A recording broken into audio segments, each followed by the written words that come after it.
Let's get peppy. Welcome to PEP 84. We were going to have a bit of a pod fest this weekend. It's going to be a treat for the very important peppers out there. I had two queued up. We had Dr. Dave today and we had Dr. Brendan for Sunday because, there's bills going around. It was going to be very exciting. But then Dr. Dave got sick. And so what was going to be our Sundays become our Friday. Thank you so much to Dr. Brendan. Hello, Dr. Brendan. There. Good to be with you. I didn't know you were a doctor until you're too modest. Dr. Dave's always calling himself doctor. You never call yourself doctor. Oh, well, one day I'll be a professor. I get there sometime. Well, today you are Dr. Pepper. You are our man. So thank you so much for jumping in there. I know that you got a million things to do, but the number one thing you got to do is share information with the very small slice of Australia that we service, and indeed you're dedicated and loyal and brilliant listeners. So happy to be involved. You've got a great audience out there. Excellent. Thank you very much, Dr. Brendan O'Connor. Now let's get straight into it. First of all, I always start with follow-ups. I should apologize if you can hear the vacuum cleaner in the background. I have muted the background sounds, but if you can hear it, just goes to show the ABC is not quite the swill that you would think if you listen to the Senate Estimates Committee. We do clean it sometimes, right now during this podcast, in fact. We do follow-ups at the start of every podcast. I want to do a bit of a long-term follow-up because we missed a month. All kinds of stuff happened during that period. And the long-term follow-up I'd like to start with is the Durham Report, which a lot of people will either not have heard of, or if they heard of it, it was ages ago and they forgot. This was the investigation that you might have seen a meme with like a guy with a goatee saying soon. That was getting sent around in lots of Facebook comments. He was the hand-picked investigator from Attorney General Barr who was going to blow apart the whole Russiagate thing, but from the right this time, and get all the lefties. And he never reported back, and that annoyed Trump a lot. Well, there has been some reports over the last month, and I think they actually, to be honest, are worth noting, if briefly. In particular, he charged a Clinton campaign lawyer, a guy called Michael Sussman. How's that for a name of a guy who gets charged by an investigator? Sussman. How do you know there's something wrong with him? He charged Michael Sussman with one count of lying to the FBI. Okay, now you're probably asking, who cares? In September 2016, Sussman went to the FBI and he provided them with info about the supposed secret server from the Alpha Bank communicating with Russia. Dr. Brendan, do you remember the Alpha Bank story? I'm still on Delta. Yeah. Yeah, fair enough. It made its mark in like Slate and a few other publications right before the election, when people were going, oh, look at this, how about this, a bit of Russia here. It never really went anywhere. It turned out that Sussman was the one who provided this information to the FBI, and then clearly he then leaked it to the press because the press ran with it a few weeks later. Now that was total bullshit. It went nowhere, the Alpha Bank thing. I believe that Robert Mueller mentioned at one point in time, his report saying nothing there. Don't worry about that. But importantly, Sussman allegedly, when he provided this information to the FBI, he allegedly lied. Well, not allegedly. Well, no, yeah, allegedly. He's been charged. He hasn't been found guilty. He allegedly lied to the FBI by obscuring and outright denying who he was working for, namely the Clinton campaign. In particular, that he was doing this on behalf of the Clinton campaign. He suggested he was just a citizen who just wanted to help with some helpful information that he dug up. He also apparently was working for a tech executive, hoping to be appointed as a cybersecurity official in a future Clinton administration. Okay. Now, that doesn't mean the information isn't real, but if the guy, oh, by the way, they knew he was lying because they found the billing records when he charged the Clinton campaign for his meeting with the FBI. So that's pretty clear evidence. Yeah, exactly.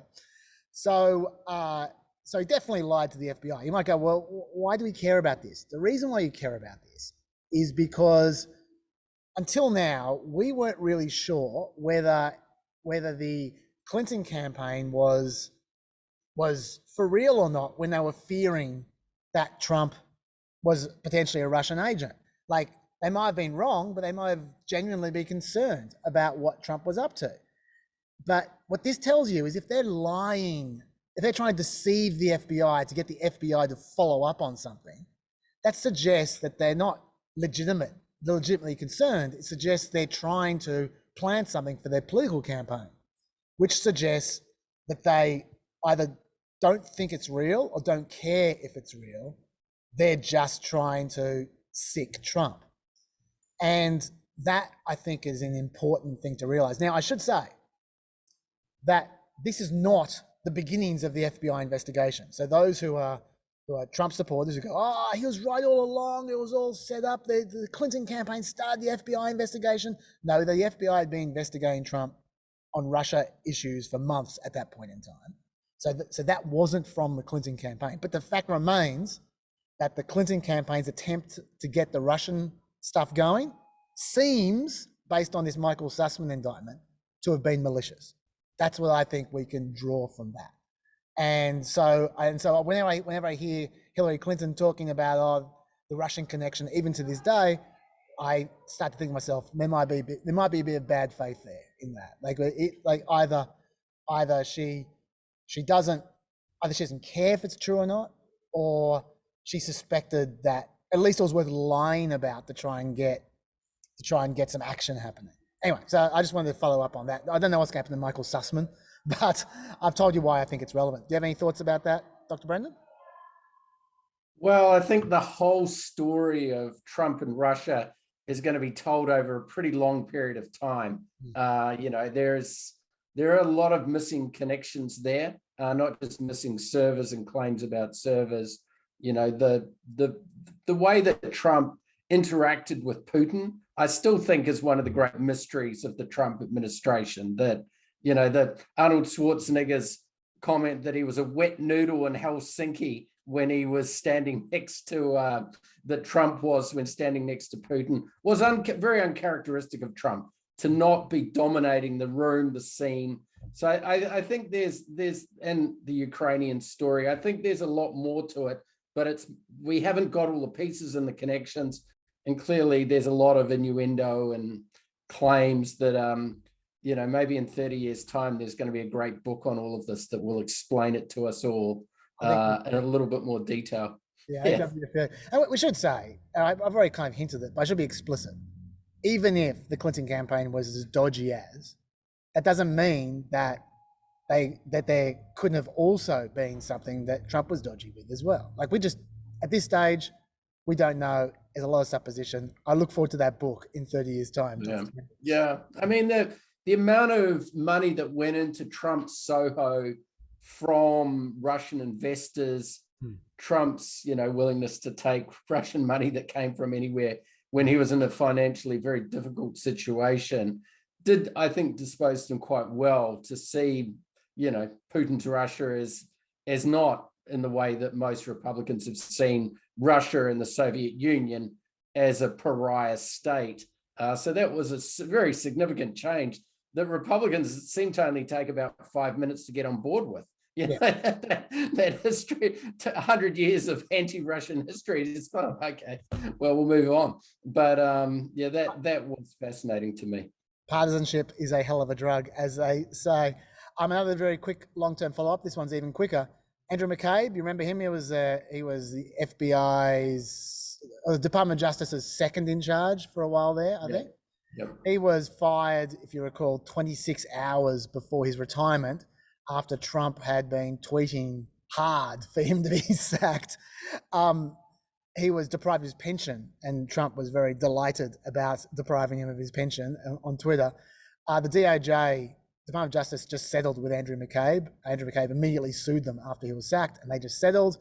The deal now restores McCabe's full retirement package, purges his personnel file, allows the return of his FBI badge, and covers the fees for his attorneys. So he won. He definitely won. And I think it's not a coincidence that Freedom of Information Act disclosures did suggest the Justice Department and the FBI did not comply with all regulations when he was sacked, that they might have felt a bit of pressure. And it's also not a coincidence that the settlement occurred very soon after the district judge gave McCabe's lawyers the green light to seek documents and testimony from former officials involved in the firing. As soon as those documents were coming, then they decided to settle the Department of Justice immediately, which makes me think that they had good reason to settle, and Trump shouldn't put his thumb on the scales of the Department of Justice decisions. Maybe. But, that's all there is, really. Oh, by the way, I'll just say one thing about Andrew McCabe. There's no doubt that he lied to the Inspector General about I'm not going to go through it again, but he was really dodgy. Like he said something that was clearly untrue. They asked him to sign it to acknowledge what he had testified to saying. He kept it for months rather than returning it. And then as soon as it came out in public that what he said was clearly not true, then he all of a sudden wanted to clarify his statement like 3 months later after been holding on to it for all this time before signing it. Like it was curious, shall we say, Andrew McCabe's treatment of his own testimony, almost like he knows what he's doing and didn't want to get done for perjury, but wanted to mislead the Inspector General.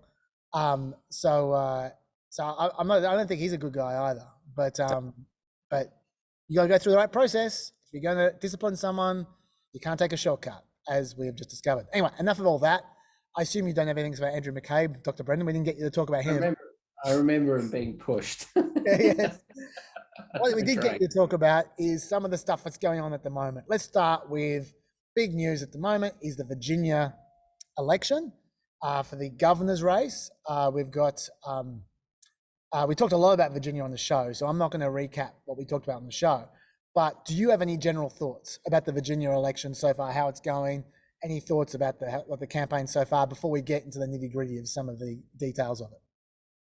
Yeah, I suppose I'm happy to get into the nitty-gritty about using school curriculum as a key campaign issue. Terry McAuliffe, those of us who've followed the Clintons from Little Rock through to the White House and on the various campaigns of Hillary Clinton, know the name Terry McAuliffe, a sort of an FOB, Friends of Bill from way back, and a fundraiser, head of the Democratic National Committee. They have that weird rule in Virginia where you can only run one term for the governorship, and then you have to step aside. So he might be placed to do a bit of a Grover Cleveland, that he'll have two non-consecutive terms if he wins, up against this guy, Andrew Youngkin, is it? Business. And what fascinates me about the race is that in the class that I teach at the University of Sydney, we teach a great books class, which has got, a bit of a difference, mainly 20th century stuff. And we do Toni Morrison's book, Beloved, which won the Pulitzer Prize, and then she went on to win the Nobel Prize. And it's bracing stuff, but it's about slavery, so it is probably going to be bracing, and it is confronting literature about an incredibly confronting and horrible period of American history that's had a terrible legacy. So it's a famous American book. It's brilliantly written, and that book and books like it have become the center of a campaign for the governorship of the Commonwealth of Virginia, because of a parent complaining about their son's trauma from reading this book set in the 1860s, and that family happens to be very closely associated with the Republican Party. The son has gone on to work for Donald Trump, so there's a political angle here. But I'm with McAuliffe as a teacher, that the idea that a parent should ring me up and say, this, what you're teaching is inappropriate for my 21-year-old undergraduate student, and you should be changing your curriculum. Maybe then the sort of argument is, well, you become part of the staff, and maybe we can have an argument about this. Well, should we play the ad, and then let's talk about the controversy after it? As a parent, It's tough to catch everything. So when my son showed me his reading assignment, my heart sunk. It was some of the most explicit material you can imagine. I met with lawmakers. They couldn't believe what I was showing them. Their faces turned bright red with embarrassment. They passed bills requiring schools to notify parents when explicit content was assigned. It was bipartisan. It gave parents a say, the option to choose an alternative for my children. I was so grateful. But then Governor Terry McAuliffe vetoed it twice. He doesn't think parents should have a say. He said that. He shut us out. Glenn Youngkin, he listens. He understands. Parents matter. Join me in voting for Glenn Youngkin. They seem to have borrowed the piano there from every life insurance ad ever. But okay, so you said you taught Beloved. Do you consider yourself a peddler of smut, Dr. Brendan? Well, when I can, but this, this is one of the great books, and obviously, there's a hypocrisy to this that, there was a great Australian film that came out about a year ago, Through My Blood It Runs, about the teaching of sort of cooks coming to Australia and set a sort of history of Australia. And surely the impact of that is something that, has obviously had genocidal consequences. No families that were, affected by that, or ancestors affected by that, are going to have a veto and say, okay, well, we can't teach that because, that was an incredibly violent period of Australian history, or similarly, stories of American settlement. So there's a hypocrisy to, it's the thing, there's certain things are on the radar and other things aren't, that are just as brutal and violent are accepted as well. No, that was a great settlement of our land. But, the fact that the election of a governor has come down to the decisions of, if you go to a private school, maybe what the school board should be arguing about the curriculum that you're paying for, rather than the state paying for it, does have sort of echoes, I think, that will be felt around the United States for people who are running for governorships and maybe even Congress. And our own Senate in Australia has passed a resolution, which Pauline Hanson put forward and the coalition supported, opposing the teaching of critical race theory. So this has got legs. It's not just a Virginia thing. It's I think part of a real misunderstanding of, deep understanding of our history, a kind of backlash against that, or American history. And, where this ends up is, I think, in a really kind of simplistic place of, if this stuff is going to make me feel uncomfortable about historical racism or the treatment of people that are not like me, I want to veto it, because, I'm quite comfortable with my life at the moment. And I don't, I don't want to think about those terrible things of the past, and who cares about the past anyway? Yeah. So there's a lot of really anti-intellectual thoughtlessness about the whole campaign. Just to be clear, the boy in question, who allegedly suffered night terrors because of reading Beloved, which, look, I haven't read it. I've got no idea. I'm waiting for the cricket placard version. Well, there's a Oprah Winfrey starring film of the book. Oprah's way too intellectual for me, Dr. Brendan. I want a Ricky Lake version of the book, and I'll watch that. Well, there's probably a graphic novel version on the way, given its sales of Beloved have been raised by this. So, as Toni Morrison departed us a few years ago, but her estate, I hope they're benefiting greatly from this sort of ridiculous publicity the book's probably getting. are. But I just want to make the point that this son who suffered these alleged night terrors was a senior. He was like 18 at the time, and if you're saying 18-year-old can't read an adult book with graphic scenes that are not there for porn purposes, they're there for narrative and dramatic purposes, and metaphorical purposes and so forth, then I just I've been listening to a lot of people talk about snowflakes for the last few years, and they're the other side. So I just find that a little bit interesting. Yeah. And I mean, Yeah. obviously it's a political thing. As you said, it's the son now works for the NRCC, the Republicans. So so it's pretty clear what's going on there. I mentioned on the show, I actually feel like the Republicans they've really gotten lucky in Virginia when it comes to this kind of stuff.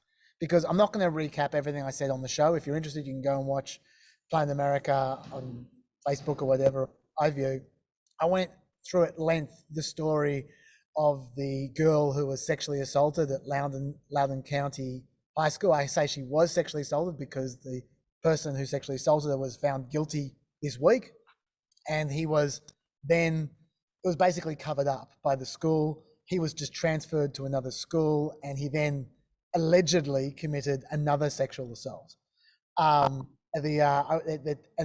that story occurred right in the middle of them already talking about schools being out of control and parents not having enough influence, and schools being too political, and schools that you might go, what's the political angle about the sexual assault? Well, the boy was possibly transgender. I don't think that's been confirmed. It has been confirmed he was wearing a dress and it was in the girls' bathroom. Whether he was transgender or not, that's the political element of it, as far as bathroom bills go in America. And so this is, even though that's got nothing to do with leftist propaganda, it's all part of the same thing. The whole general argument, schools are out of control, left-wingers are imposing political views, and parents aren't having their say anymore. So they had that story, the sexual assault story. They were already talking about critical race theory, like you hinted at before. They were talking about that beforehand. And then this story here, this beloved story, that's like 10 years old, but it's become, that ad we played has become the major ad of the last few days of the campaign. And you alluded to what Terry McAuliffe's response was. He's kind of gone all the other way. He hasn't just said, back off and let schools teach. He's saying Glenn Youngkin's a book burner. Glenn Youngkin wants to burn the books. That's what he's saying, which I think is probably not quite right. But if you want to exploit the situation, then people can exploit it right back at you. Yeah, that's a bit of turnaround's fair play, really. Youngkin, by the way. What a strange name Youngkin is. I don't want to be superficial, but it sounds like he's coughing up a furball. Youngkin. Anyway. But yeah, I mean, what are your thoughts about all this? That like this whole world of trying to make schools, which are a local issue, into a state issue, and pretty much succeeding. Like Youngkin has closed the gap while this has been happening.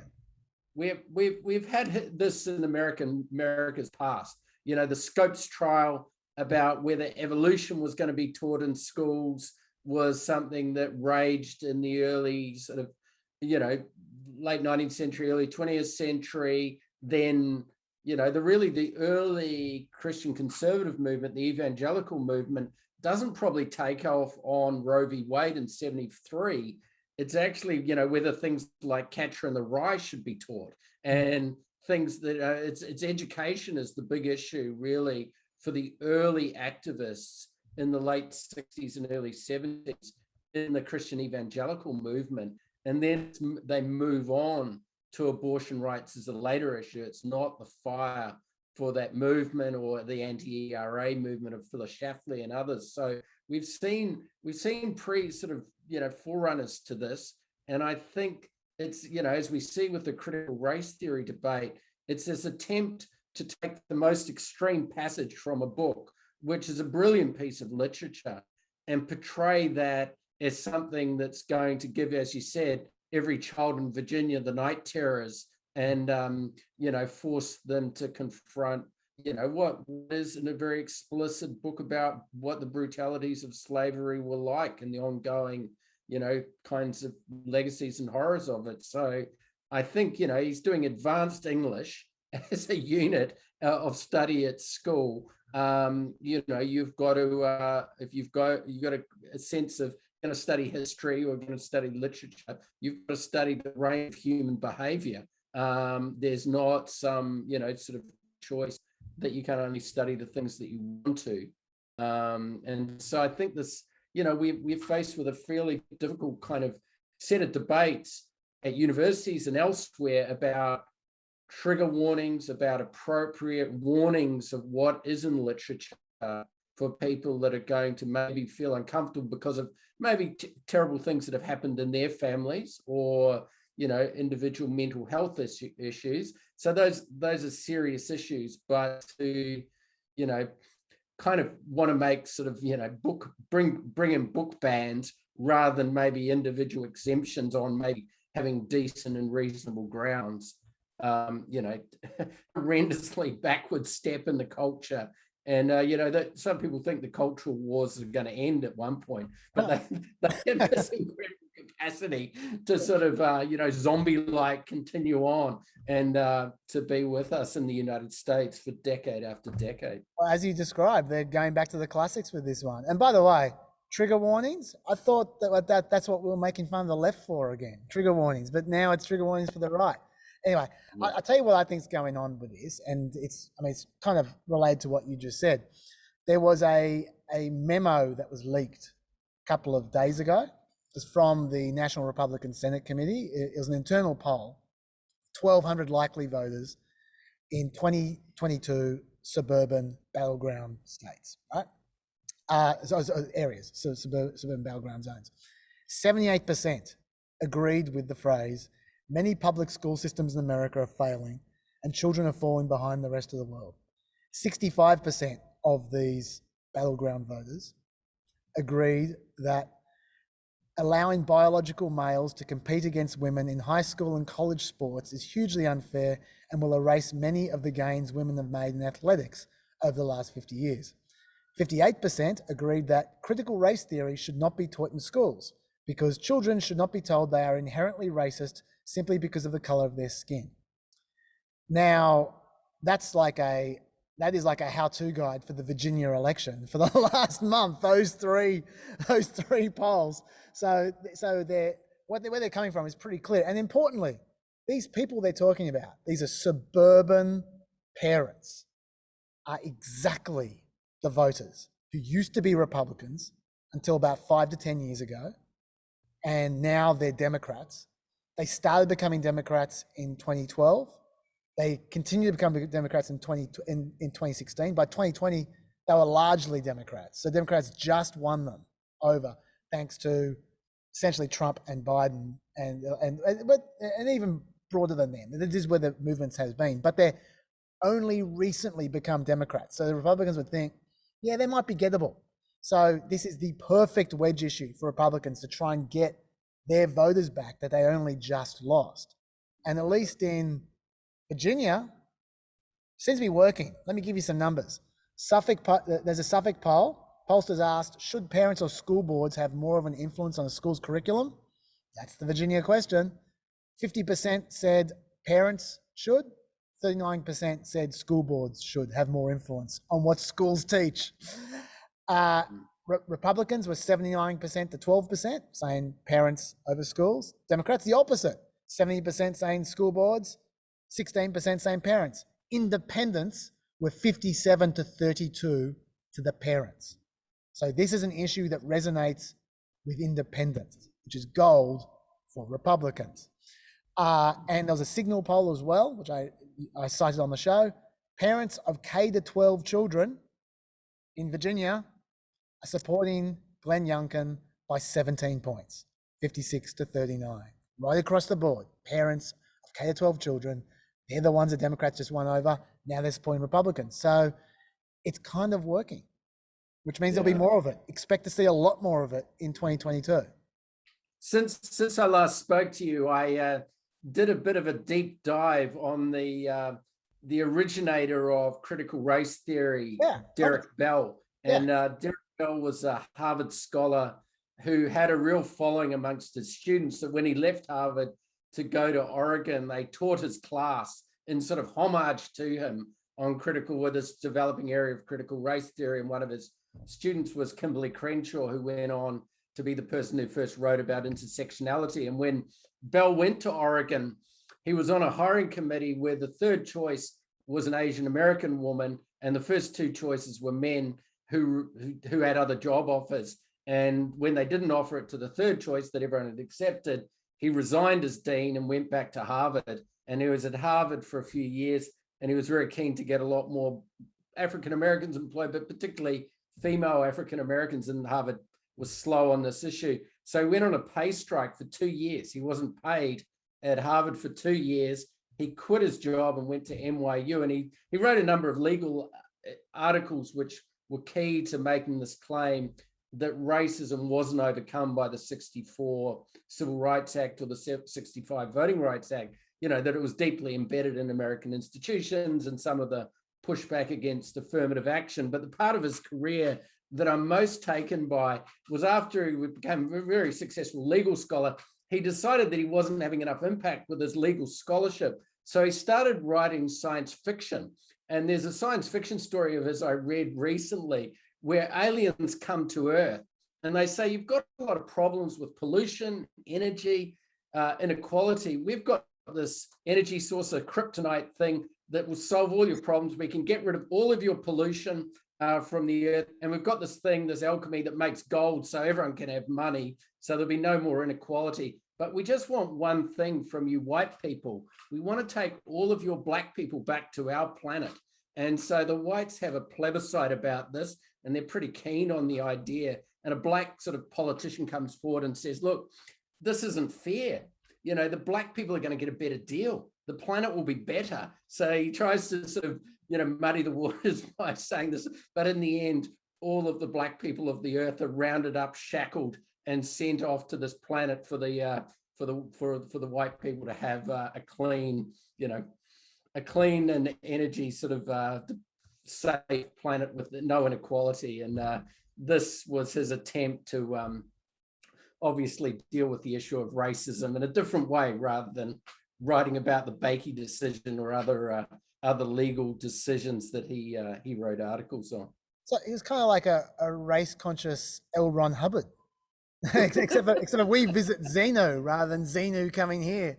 Yeah, well, L. Ron Hubbard did okay, didn't he, with their followers and the money. So that might have been a model. But yeah, I mean, a guy who was creative, a man of great principle in terms of his own walking the walk of his own politics, in terms of not being paid, and tried his hand at the creative arts as well when he thought being a legal scholar wasn't getting as far as he thought. But he died quite a number of years ago, but I suppose we wouldn't have imagined how his ideas, which were in these obscure legal journals, Harvard Review and whatnot, but not hardly read by anyone, the fact that this term is on the tip of Republican strategists everywhere is one of those remarkable turns of history where something that's a fairly niche academic set of arguments has really got got an incredible life.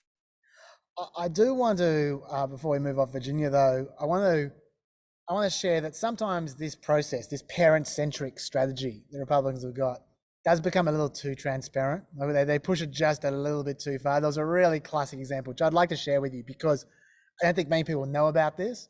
And it's kind of funny to see it go all wrong. But then they try to push ahead anyway. It kind of reveals the bad faith of the strategy. That is, okay, the national school boards, basically there's been all these parental meetings, right, at school boards where parents are getting crazy about critical race theory or whatever, or transgender issues, whatever, the kind of stuff they get upset about. And there were a couple of viral clips where people at these boards, teachers, were threatened by parents outside in the car park afterwards, saying, we know where you live, we'll come and get you, that kind of stuff. Nothing happened, but it was ugly viral footage.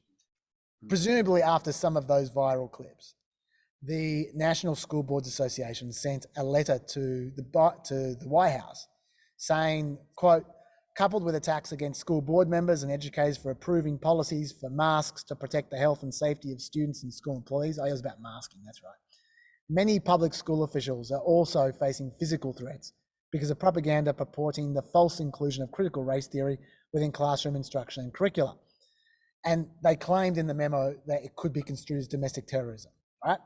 Now, since then, they've apologized because they said that rhetoric was a little bit overheated. It's not really domestic terrorism. They said they used the language too loosely. They didn't withdraw their claims that there were threats, mind you. They just said that they wish they wanted to apologise for the language they'd used. Okay, fair enough. But the Department of Justice, after they received that letter, sent out a memo in response asking the FBI to look out for, quote, while spirited debate about policy matters is protected under our Constitution, that protection does not extend to threats of violence or efforts to intimidate individuals based on their views. And Merrick Garland asked the FBI and US attorneys to convene meetings with federal, state, local, tribal, and territorial leaders in each federal judicial district within 30 days of the issuance of this memorandum. These meetings will facilitate the discussion of strategies for addressing threats against school administrators, board members, teachers, and staff, and will open dedicated lines of communication for threat reporting, assessment, and response. Okay, it didn't refer to domestic terrorism, that memo. It was very clearly focused on threats, what's a threat and what's not a threat. It was very much, let's have a meeting to have a meeting kind of a memo. It was a very bureaucratic kind of memo. But then Republicans went wild and they said, oh, you're accusing all parents of domestic terrorism. When that parent makes a complaint, you're trying to censor them, you're trying to intimidate them, you're trying to sick the FBI on them. And they acted like when the FBI was writing this, when the DOJ was writing this memo, it was about people like the girl who was sexually assaulted by the transgender boy, the potentially transgender boy, not the people who were threatening teachers in car parks. They acted like it was the people who were completely blameless that the FBI was trying to investigate. And they demanded, especially after the apology from the school board administration, they demanded the Department of Justice rescind the letter. And Garland is refusing to rescind the memo because he says it's only about threats and violence, and there's nothing wrong with coming up with strategies to cope with potential threats and violence. And I think, good on him, because the Obama administration used to back down to obviously bad faith objections all the time, and good on Merrick Garland for not backing down. But this is where it gets funny. So Republicans have had hearing after hearing where they're trying to turn this into campaign fodder, trying to make Merrick Garland, of all people, look like some kind of dictator, some kind of loose cannon, just trying to take on everyone and terrorize the community. Like, Merrick Garland is essentially, if Mitch McConnell isn't a turtle, then Merrick Garland is. Like he's very turtle-ish. He's very soft. He's very dovish. He's not intimidating of anyone. And to try and make him look out like a bad guy, they're struggling hard. And I've got a great clip for you. This is Tom Cotton and Josh Hawley were taking turns trying to badger him in a hearing the other day. And it was very desperate because they had nothing, but they were trying so hard. I'm going to show you a few minutes of Tom Cotton trying his best, and it is so pathetic. You're going to love it. Okay, here we go. You've talked a lot about intimidation and harassment. Have you issued a memorandum like your October 4th memorandum about the Black Lives Matter riots from last summer? You're talking about the summer of 2020? In the summer of 2020, there were a lot of crimes committed. People haven't been charged for those crimes yet. There were a lot of prosecutions, and they were under the previous administration. Okay, Judge, what about this? It is no doubt, you're, even though parents at school boards aren't within federal jurisdiction, there's no doubt that federal officials are. You keep saying senators. Have you started an investigation into the harassment of Senator Kyrsten Sinema in a bathroom, because she won't go along with the Democratic Party's big tax and spend agenda? That is a sitting United States senator being harassed in a bathroom. I don't know whether the senator has referred the matter to the Justice Department or not.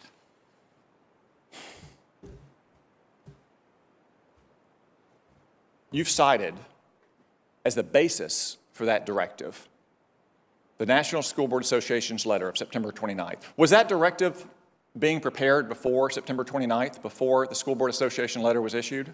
I don't believe so. Certainly, I didn't have any idea. So it was only prepared to okay, I think that answers the question. I already answered that question So you keep citing the school board letter and news reports. That's right. One of the news reports cited in that letter, which you presumably mean, is from Loudoun County, Virginia. No, that is not what I was talking about. Well, you keep citing news reports, and that's the most prominent news report that anyone in America has seen. That refers to Scott Smith, whose 15-year-old daughter was raped.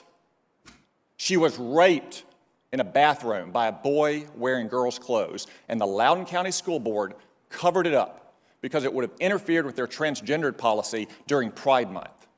And that man, Scott Smith, because he went to a school board and tried to defend his daughter's rights, was condemned internationally. Do you apologize to Scott Smith and his 15-year-old daughter, Judge? Senator, anyone whose child was raped is the most horrific crime I can imagine, and is certainly entitled and protected by the First Amendment to protest to their school board about this. But he was cited by the School Board Association That's fine, as a but that's domestic not- terrorist, which we now know that letter and those reports were the basis for your No, Senator, this is that's wrong. shameful. Judge, That's- this is shameful. This testimony, your directive, your performance is shameful. Okay, that's not correct. Thank God you are not on the Supreme Court. You should resign in disgrace, Judge. General Garland, do you want to complete your answer on? Okay, I wasn't sure there was a question there, but let me be clear. The news reports I'm talking about were not the news reports in that letter. They were other news reports that everybody here has heard about, subsequent reports that everybody has heard about. There is nothing in this memorandum, and I wish if senators were concerned about this, they would quote my words. This memorandum is not about parents being able to object in their school boards. They are protected by the First Amendment. As long as there are no threats of violence, they are completely protected. So parents can object to their school boards about curriculum, about the treatment of their children, about school policies. All of that is 100% protected by the First Amendment, and there is nothing in this memorandum contrary to that. We are only trying to prevent violence against school officials. You could smell the flop sweat from here for Tom Cotton. Like, first he wanted Garland to investigate the events that came under the previous administration. Then he thought Garland should go after Kirsten Sinema's hasslers in the bathroom, even though they weren't threatening violence, and she has the ability to refer them to the Department of Justice if she wants to. And then he just pretended that Merrick Garland was talking about news reports of a rape victim when there was just no reason to think that. And he explicitly denied it, but Tom Cotton just kept on going on with it anyway. And then it culminated in that obviously pre-written zinger about how I'm glad you're not on the Supreme Court. It was so lame. But the reason I want you to see that is so you could see how transparent the bad faith is. Like, you didn't sense for a second that Tom Cotton actually believed anything he was saying to Merrick Garland. It was completely confected outrage. And Josh Hawley was doing exactly the same thing. And this to me is the real side of this kind of strategy. Dr. Brendan? Yeah, I mean, it's the reason why lots of people hate politics, that type of thing. That's a couple of minutes on giving politics a terrible name. And the recesses on my memory, I remember reading books in the 1990s about school curriculum debates in California, and then, college debates at places like Dartmouth, books written by Denise D'Souza and the like, arguing that, parents, students shouldn't have any say about, the Spanish language being taught or alternative understandings of American history being taught, or Native American perspectives being taught. So there is a long history of conservative parents not wanting activist liberal parents involved with schools and telling the schools what to teach and having an impact on curricula, and to leave it up to the government to leave the canon as it is and not have it changed by parents who are agitated about particular issues. So that, as you were saying before, these debates, clearly there's a want for parental influence when it suits the political side that the parental influence is associated with. But when it's the other group of parents who get better organized and are in larger numbers in California or elsewhere, well, no, let the Department of Education and teachers just do their job. So you can see this is an issue with a fair bit of hypocrisy in it, if we look at a kind of broader range of examples. There is. Look, we probably should move off Virginia soon because there's so many other things to talk about. But just what were your thoughts about kind of vaccine mandates in the Virginia race. I mean, that was something I started looking into this afternoon. And, you know, the amount of people that have been vaccinated who are voting adults in the United States is pretty high. And the support for vaccine mandates just seems reasonably strong. So I suppose it's another one of these issues in the United States, a bit like gun control, where probably a majority support it, or abortion rights even, but the politics of the minority can be incredibly successful. Minority positions can be used to get voter turnout up, that arguing against the vaccine in a numerical sense doesn't seem that politically smart based on the polling I've looked at. But, that's been part of Youngkin's campaign, hasn't it? To sort of argue against vaccine mandates. It has, and I think you nailed it there. To be honest, I've got a poll to support exactly what you just said. I was going to use it later on, but I'll use it now, which is on vaccine mandates. This is from the COVID States Project.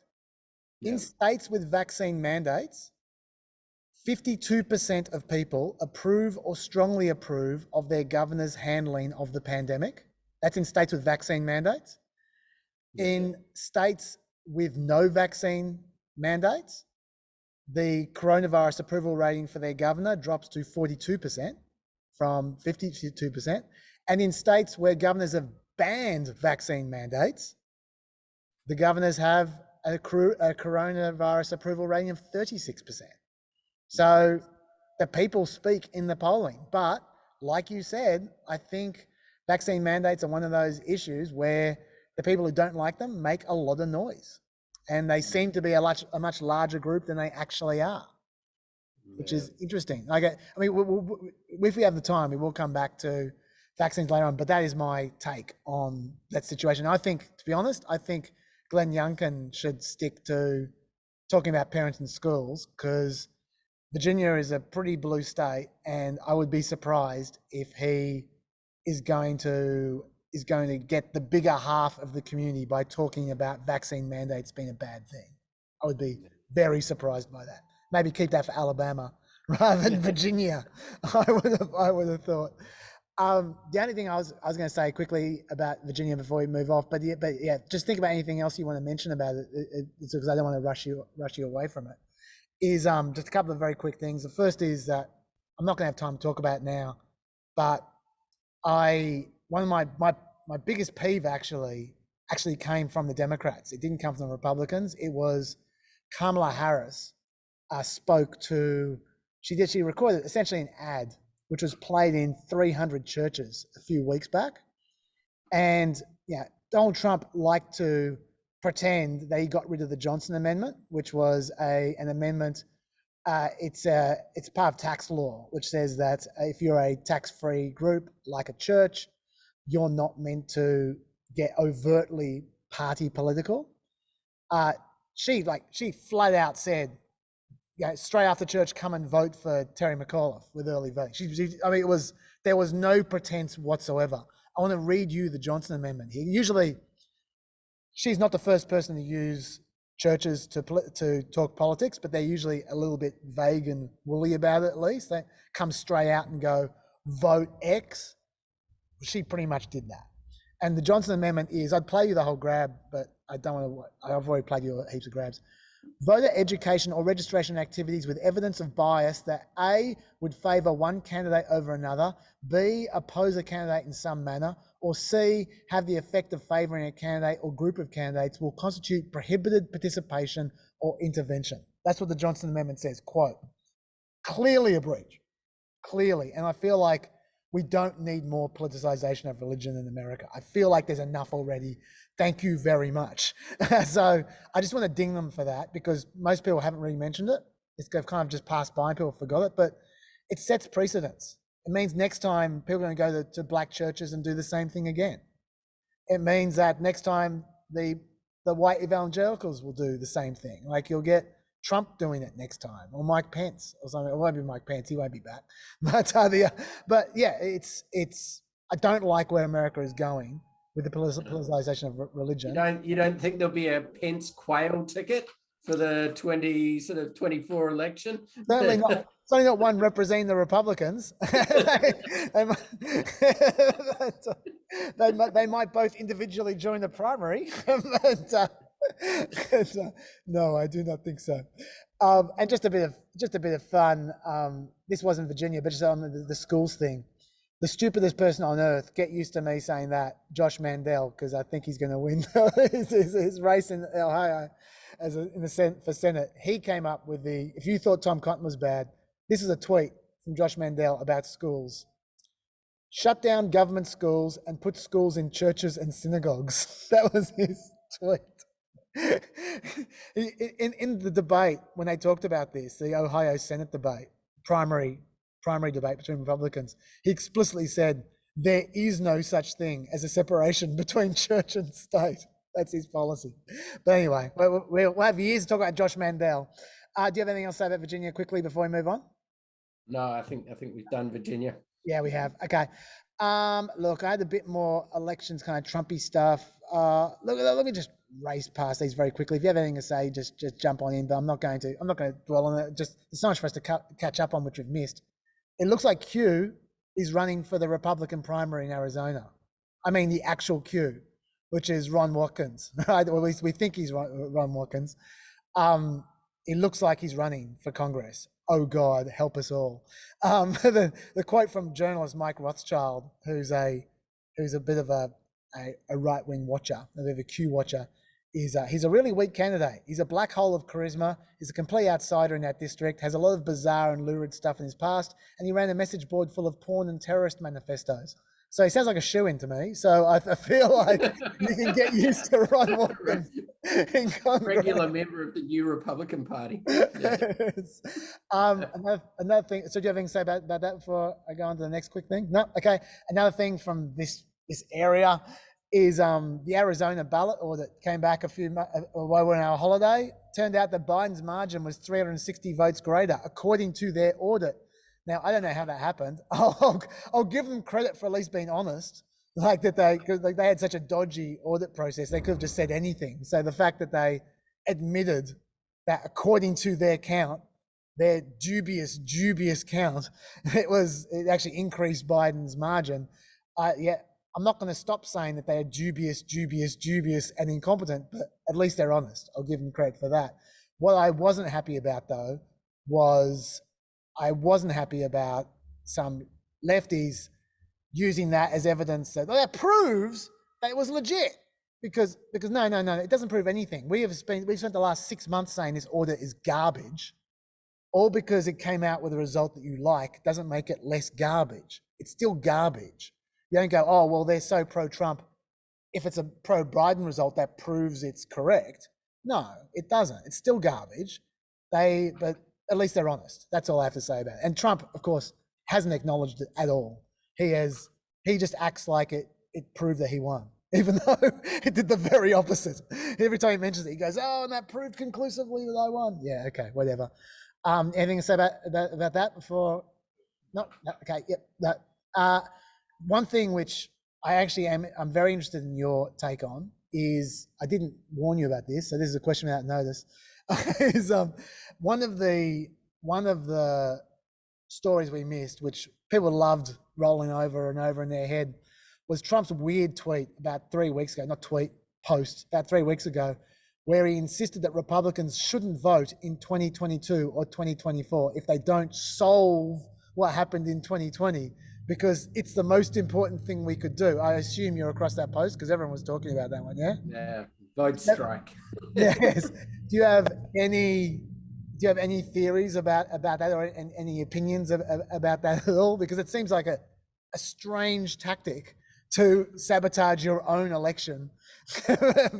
Yeah, I mean, whether it, like many things that Trump has said, whether it actually will be what he says closer to the election is hard to tell, but it does lead to these kinds of arguments, establish this alternative reality, don't they, that, well, I told people that they shouldn't vote, so we would have won anyway if the process was fair, but the process isn't fair so we didn't win. So maybe we need to turn up this time at the Capitol building a little bit better organized and with a little bit more machinery and guns. And so it does create this sort of aura of there's an alternative way of doing things that aren't connected to elections.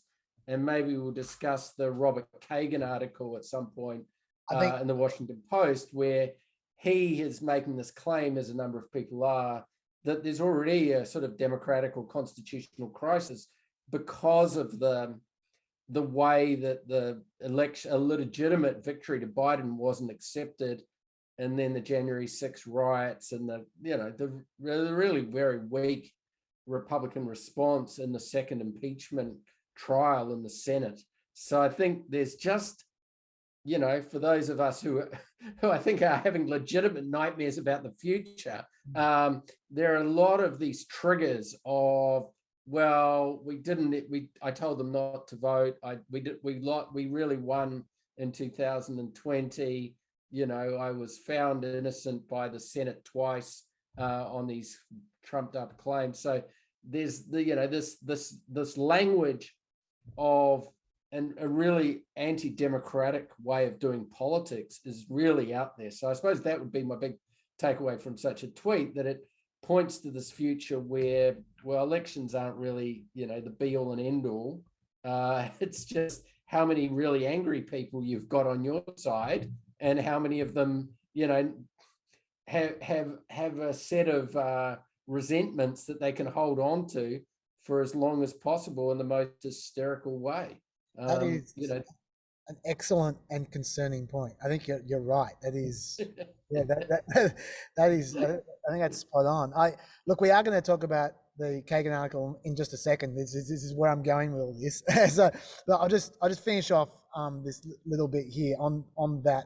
My take on this, which I think your take that you just said is very good, but I'll just add something else, which is that when I hear this kind of stuff, I don't think of it as a serious statement. I think of it as purely performative. It means nothing. And you see this all the time where people, it is not just a right-wing thing, by the way, where people who are very passionate about activism don't care that they're internally inconsistent. They're following no logic whatsoever. They go all over the place. They're trying to just communicate the power of their emotion at any particular moment, while asserting their tribal links to whoever they're talking about or talking to or speaking against.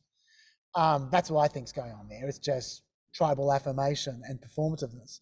And attention. It's the attention. Wow, but he's telling people not to vote. Yeah. Imagine that wow, this guy's so crazy and so out there. So that way of soaking up attention, you've got to ratchet it up each time, the kind of extremes of the claim. And I suppose some people think the incoherence is actually part of the way of doing politics, that it's, I think there's some, there was a sophisticated theory of public policy called trash can public policy, but this is kind of dumpster sort of fire politics, that to begin with, you put in the wood and the kindling and maybe a few chairs and tables, but by the end of it, you're throwing in the refrigerator and the television. Just because it bangs, it doesn't burn, it just smells, but it's weird, and it gets a bit of attention. And so the incoherence, I think, has become part of the style, that doesn't have to make sense. It doesn't have to go with what you did last week.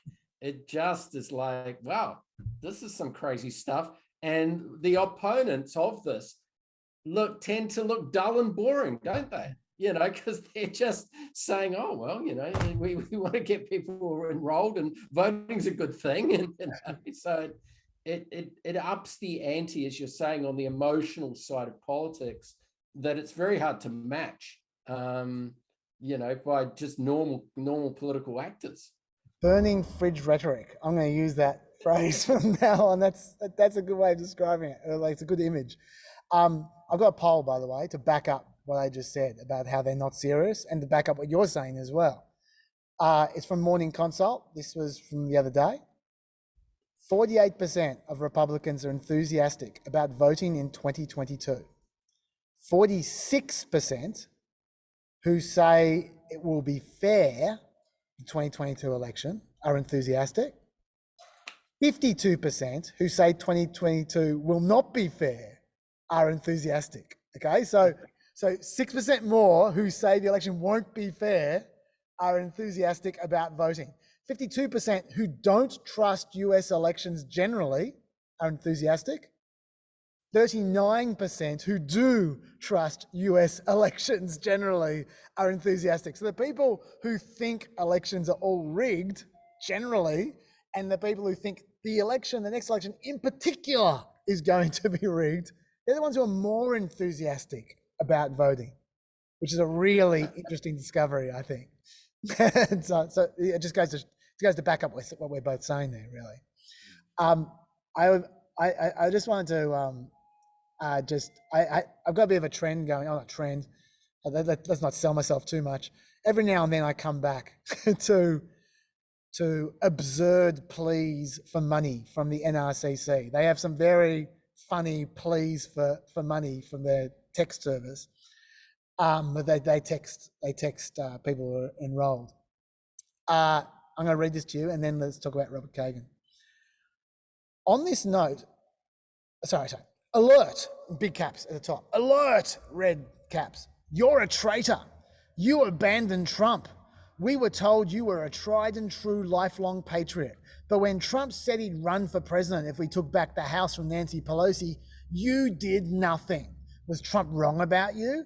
This is your final chance to prove your loyalty or be branded a deserter.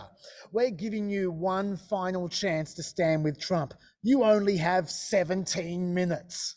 That's a text that they send out to get money. I mean, how little self-esteem do these people have? Like, their lives must totally suck. They're just constantly being yelled at and told they're traitors. Like, you know, these people who get these text messages and actually respond positively to these text messages, they remind me of the henchmen in cartoons, you know, like Bebop and Rocksteady from the Ninja Turtles. Like, they're just like, Shredder is always going, "You fools!" and he's like hitting them and stuff and blaming them for all his failures. You know, it's just, I never understood what motivated Bebop and Rocksteady. But yeah. I think I should ask a Republican. I need to give you a book, Chaz, for your collection of T-shirts. You could have this cover on your on a T-shirt at one point for Planet America. There was this guy, Richard Vigri, who was he worked for Barry Goldwater in the '64 campaign, and he was the first master of direct mail. That after the Goldwater campaign, they got a list of all sorts of people who sent in checks to Goldwater, and they sent them direct mail, which is a lot of the letters are in a book called Right to Lead by Richard Vigri, and all of them are in caps. So they're the equivalent of the text message sent in the sort of late 60s, early 70s. And it's all of that style. You're a traitor if you don't support America keeping the Panama Canal, and Ronald Reagan is our man for this great cause of American patriotism. And it's all, you know, it's anticipating really where we're at now, but it reminds you that style of exaggerated campaigning has been around for quite a long time. And the first attempt at computerizing it were these direct mail people who got set up databases. They set up the early databases, and, you know, the right was ahead of the game in the 1970s on direct mail and databases and fundraising.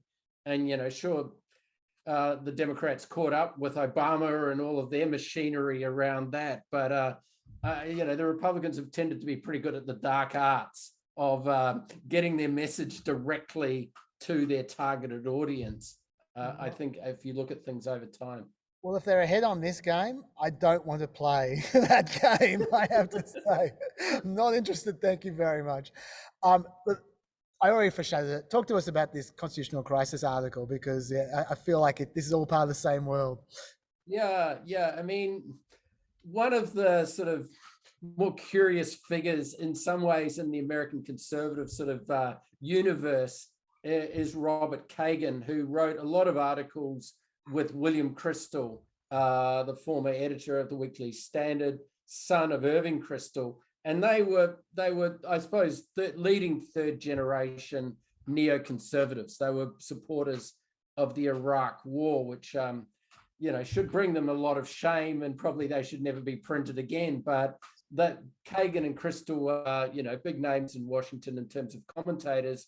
And Kagan wrote this piece in the Washington Post. He's undoubtedly a pretty well-read guy, written a number of books largely about US foreign policy, but, turns his hand at all sorts of theorizing about the world, and has sort of done, I think, a good public service in some regards about the state of American democracy, and someone who's, clearly, he's probably always domestically been more moderate than most Republicans, is calling out maybe a party that he's been associated with, the Republican Party, and saying, look, they've, lost their belief in the democratic system and the constitutional system, particularly around things like vote certification. That once the election results come in, if you can't accept the totals, and then you're going to have all these alternative sort of, powers that state legislatures and governors will have to say, oh, no, that's, that 3 is really a 0. This is, this is something that, concerned citizens, be they Republicans or Democrats, need to call out. He, concerned about voter registration issues, the sort of ongoing lie that Trump lives off, that he won the election, that he doesn't seem, and I suppose it's a call to those kind of moderates within the Republican Party that many of us have wondered, how big that pool really is, to just face some basic facts and say, well, if the Republican won an election, they want to have it acknowledged, and similarly on the other side, that's a reasonable claim if you've got the number of votes. And so I suppose it's whether there's a constituency in the Republican Party if Trump comes back, and I think that's seemingly quite likely in 2024, and that's Kagan's nightmare. It's that's the thing that keeps me awake, thinking he will be back. What's the constituency of those, so-called Lincoln Republicans and whatnot? It doesn't appear to be as big as, Kagan would hope, I'd hope, many others would hope, that are interested in, okay, there's got to be some basic rules that we all adhere to. And sure, there's always going to be shenanigans with elections, but if you can't accept the totals at the end, why have an election to begin with? What is the point? That's it's only worth having an election when you win. That's where it's heading. I am going to put in the homework, if people click on the blurb above, in the Facebook video, or on the YouTube video, click on the blurb. I'll put it in the homework, this article, so you can read it for yourself. But I haven't read yet. So can you tell me, was this just a scream into the void, or did he have a proposed solution for this? Well, I think it kind of goes through a number of the areas where Republicans have been trying to undermine the system at the state level. And it really is a sort of plea, for decent citizens of the United States to say enough is enough. There is a bit of you don't want to make this analogy too often, but there is a bit of a sense of, this is sort of Weimar Republic kind of, warning sign. Good people need to stand up of both sides of a variety of political persuasions and say, okay, the game has got to be over for this lying kind of, ex-president out there who's going to come back. He wasn't blocked by the second impeachment process. So how does the court system, the Republican Party, sort of shackle this guy before it gets too far? So I think it's that's of the nature of it. And really, many people have tried that at many stages along the way.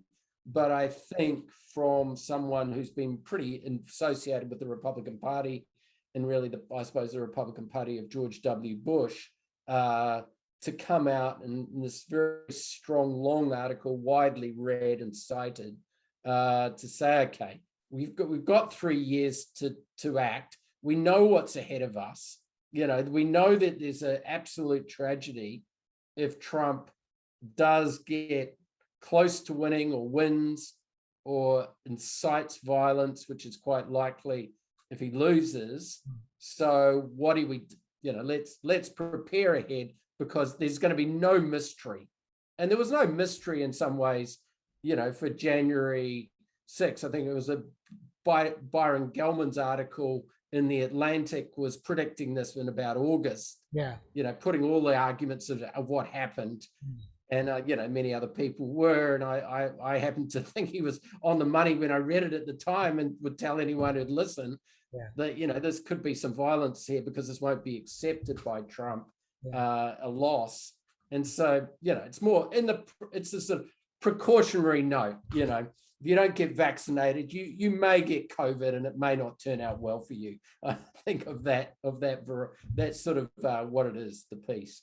This actually plays into one of my great annoyances at the moment. Well, for the last 6 months, I've referred to this obliquely on the podcast, but I've never been quite explicit about it. So I think I might be explicit about it right now, because this is exactly what Kagan's talking about.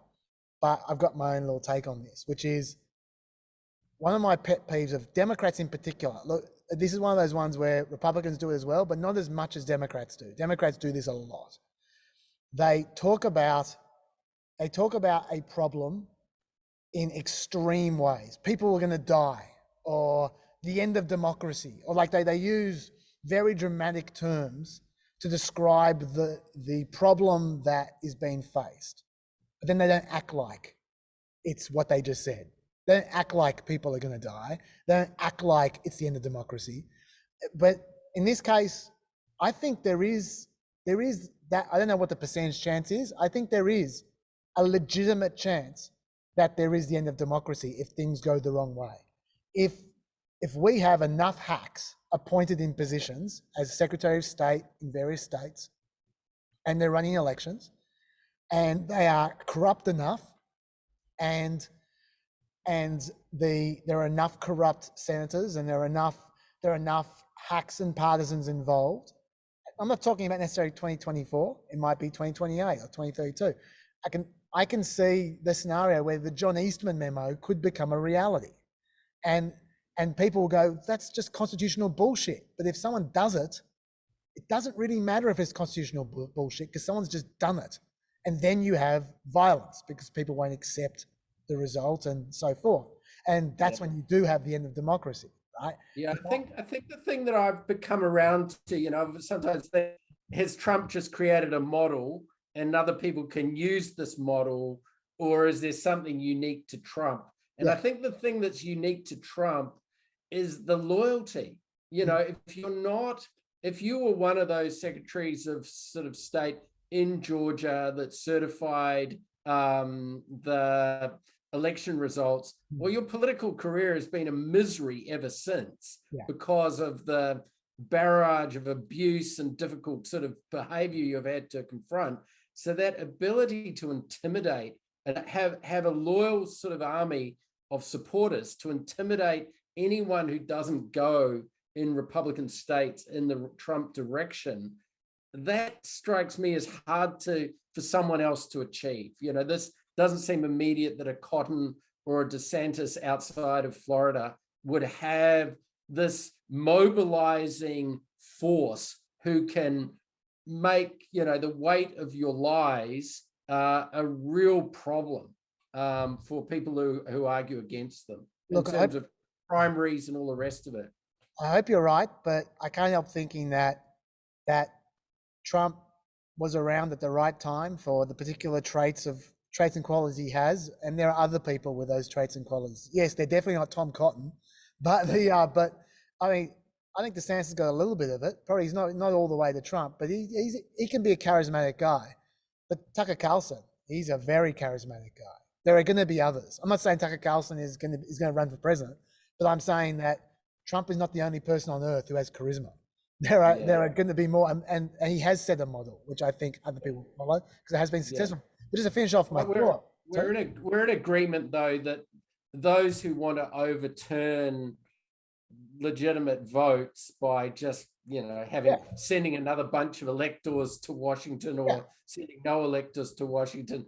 That is a real gremlin in the system. You know, that is a real weakness in the system, that there's not an automatic process of, well, you've got the majority in the state, tick, you know, you've won the state.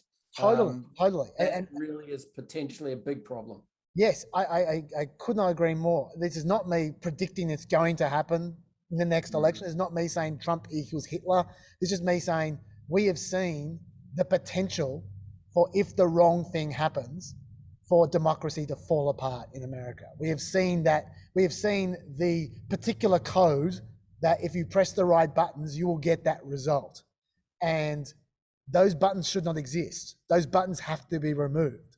And so I think we should act like it. I think we should act like democracy is potentially at stake. And I want to give you the example, which has been driving me crazy all year. And that is the For the People Act at the beginning of the year was a joke of a law. That bill had everything that any Democrat has ever possibly wanted in elections, and combined with a whole bunch of other stuff, and going, hey, this is what we need to save the country. No, that's the entire Democratic agenda. Act serious. If you seriously are saying you want to have a bill to save the country, then it should save the country. It shouldn't just be a wish list of Democratic priorities. Then Joe Manchin came along and said, no, this is garbage. Thank you, Joe Manchin. I'm going to cut out all the stuff that's just partisan nonsense, and we'll have a real voting rights law. And that was the Freedom to Vote Act, which is the Joe Manchin special. But, you know, I don't think that's much better, because even though it's much less partisan than the For the People Act, it's still got all this shit that is unnecessary. I want to quickly, just to illustrate my point, I'm going to race through a number of the provisions in the Freedom to Vote Act, which, if you don't know, was just voted down, was just filibustered this week, okay? They tried it, it didn't get a single Republican vote. We walk away with a sad face and move on, but I don't think we should, because we should act like there is the potential end of democracy at the end of this road, right? So you shouldn't just give up like that. So let me read you the provisions, and I'm going to classify, you can disagree with my classifications, but I'll just give you the vibe. I'm going to classify everything that I'm about to read out as one of three kinds of provision. Either critical for democracy, I mean you need it for democracy, or a good provision, but unnecessary for democracy, something that's nice, but not critical, and just flat out unnecessary. And as you'll see, I think this is a good bill. I think there's lots of good provisions in there, but they're not critical for democracy. Let me read you through and you can see what I mean. Make election day a public holiday. I think that's a great provision. It's not critical for democracy. You can have a democracy without election day being a public holiday, okay? Good, but unnecessary. Ensures that every state offers same-day voter registration. Great provision, unnecessary. Sets minimum federal standards on mail voting. Great idea, unnecessary. Bans partisan gerrymandering. Critical, you have to do that, right? Because you don't have a democracy if people can rig the election.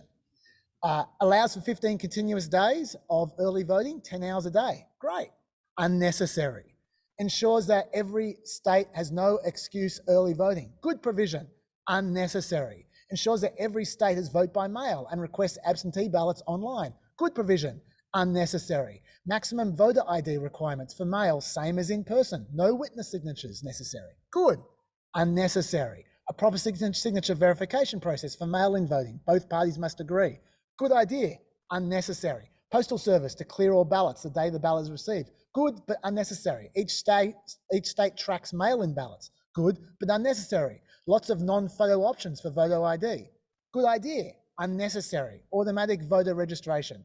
Registering unless you opt out. Good idea, unnecessary. Restore voting rights to felons who have completed their sentences. I'd say borderline critical, because you can't have a democracy where you're just eliminating voters completely.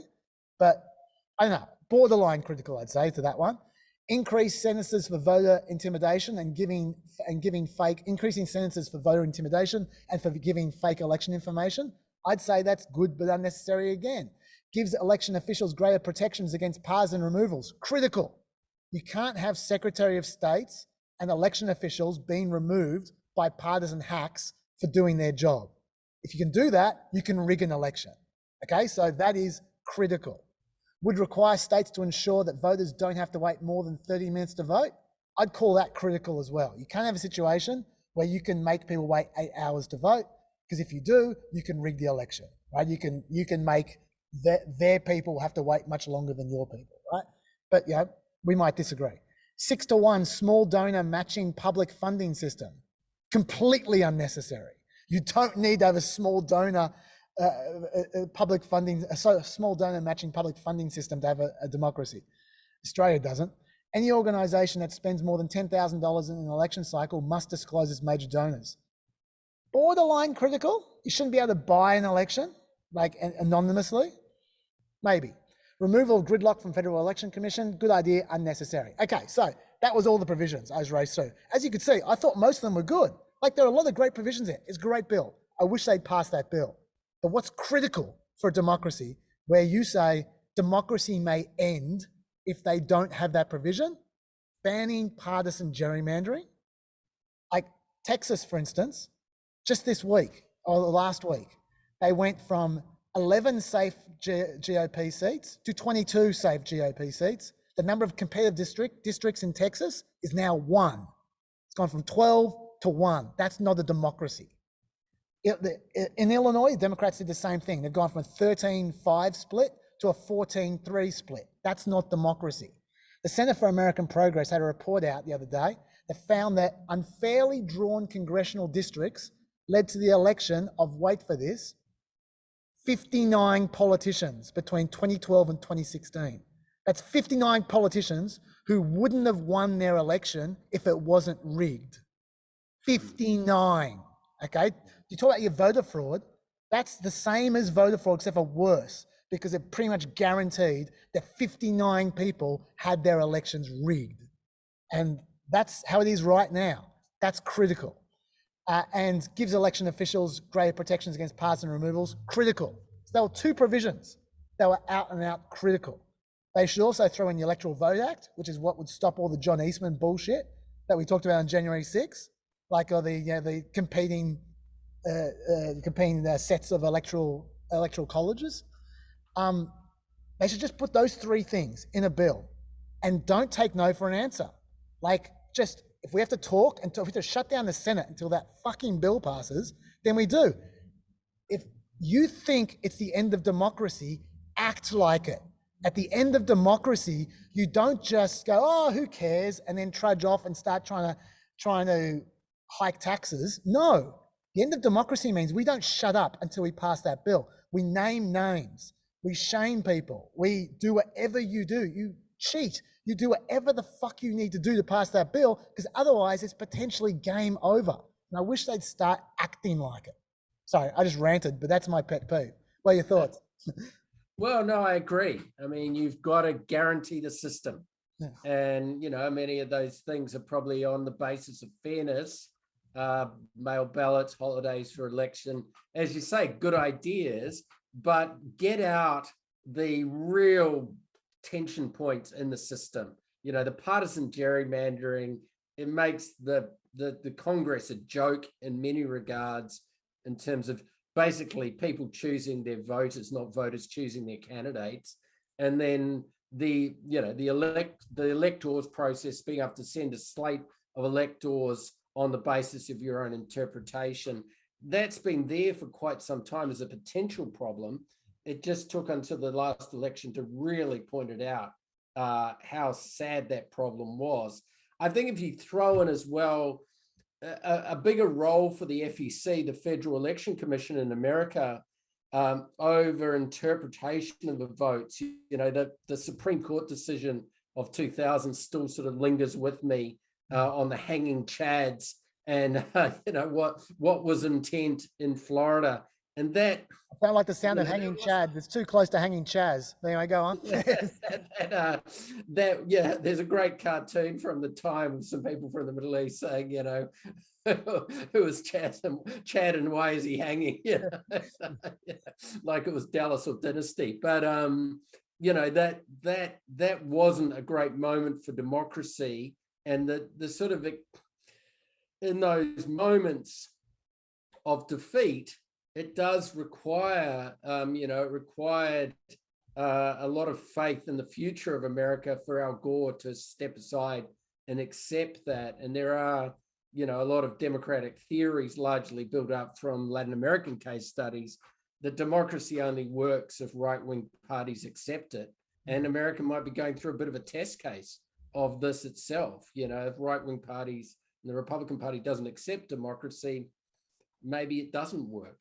And that, I think, is a pretty open question, because, you've clearly got a lot of people in the party who've thought, well, we can bend the rules pretty severely in the last election, and we don't have to. There hasn't been much accountability for that either.